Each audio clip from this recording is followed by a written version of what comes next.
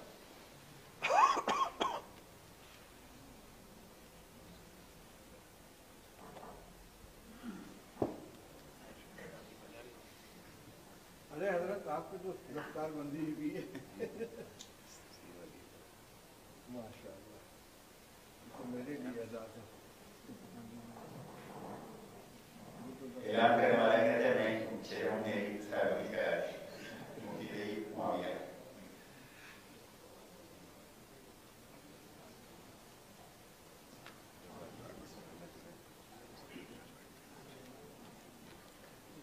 چلیے بنوائیے تو آپ کر لیجیے. نہیں بولے اس کو بھی جی ان کو بھی کرا. ہاں اور امام شعیب لوگ ہمارے سیدھے امام ہیں. لیں رومان لیں. بس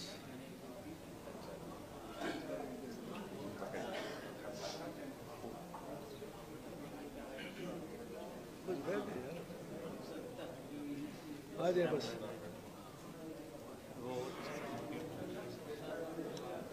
یہ مولانا امجد صاحب. اچھا امام سلطان صاحب.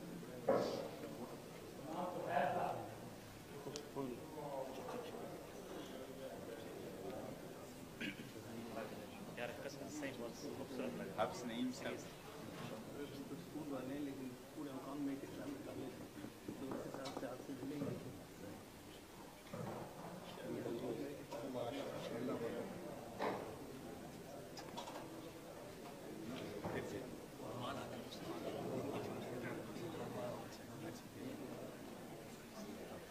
جو صبح ہمارے سیدھے یہ بھی کی آواز ہے پروردہ خوشبو اونچے ہیں گلشن کے لیے اعجاز ہیں ہم. اس پر تجلی میں سمجھا پروانہ شمع نور ہمیں.